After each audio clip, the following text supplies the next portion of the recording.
Hello everybody, it's your non-binary pal GearzyCB here, and we'll be exploring the world of gateways. What is gateways? Well, it's actually not an existing IP or piece of media, but it will be because it's my next upcoming comic. This will be my fourth comic that I've worked on, and I'm so excited to finally share this story, since it's been one that's been in my mind since I was a kid. But Eva, you're still working on Mysteries of Dysteria and Haiku's Magical World. Why are you starting another one? Well, I don't know, but I did recently redesign the main 4, and it made me realize that I made a ton of progress so far as the story and writing, and I'm the happiest I've been with it, so I decided to go ahead and start at least the pre-production stage. Now let's go over what this universe is as well.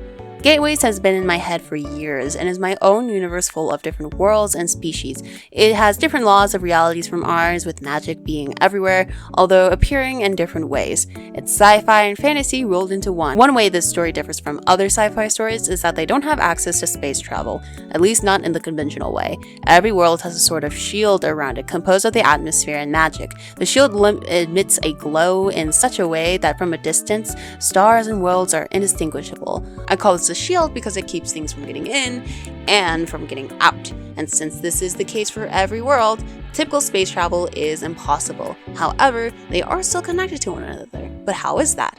That's where the name of the series comes from. The gateways are essentially portals that allow anyone to travel to other worlds.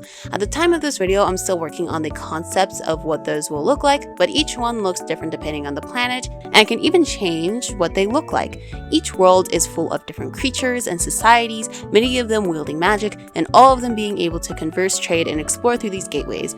I will be going into more depth about these worlds and species in a later video, but I have actually talked about them quite a bit before, and several of them showed up in Mysteries of Dysteria and Haiku's Magical World. If you've read it, you'll know already about the Animakas and Astroborn, as well as the Latoris and Ajoris. All of them appear in this era of this story. We also got dragons, and a lot more species and worlds.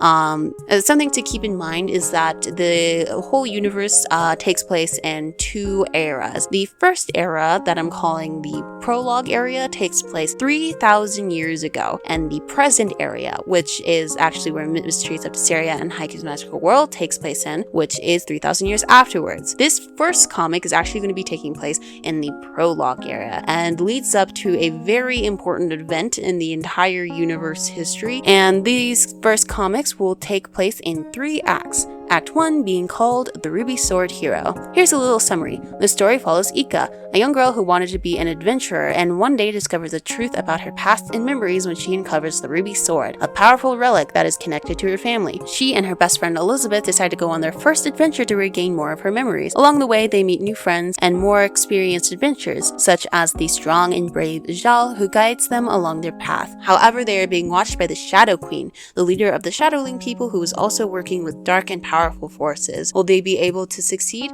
Find out whenever the comic is ready. This is of course just the summary for the first act, and with each act and in some of my other comics, I want to be able to share more and more of this universe. However, like I said, there is a lot I need to do beforehand. So let's talk about some of the stuff I'm doing here. First, I wanted to go ahead and get the title figured out. I was originally going to make a custom font, but I knew that wasn't going to work with what I had in mind. I do still want to make a custom font for other things though. I made a sketch of the letters and played around with the layout. After getting some second opinions, which I think is a very important part of pre-production, I decided to just go with all the letters being on a straight line. I did make a rough draft when I was just playing around and used that as a reference underneath as I lined and colored.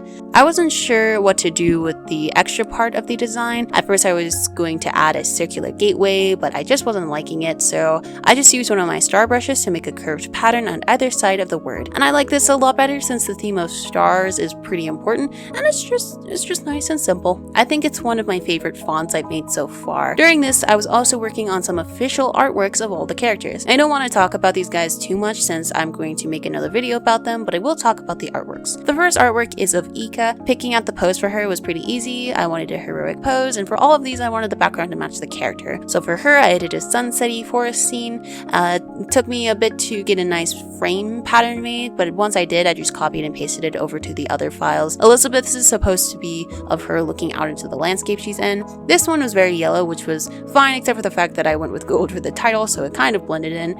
Overall, this one ended up being my least favorite. Zhao's was a bit more fun than I thought it would be. I put them in a boat with a top-down view, which was a bit harder than expected to sketch, but shading was really fun thanks to some cool new water brushes I got. So yeah, that turned out really fun, and that usually isn't. So yeah, their drawing is probably also my favorite color-wise.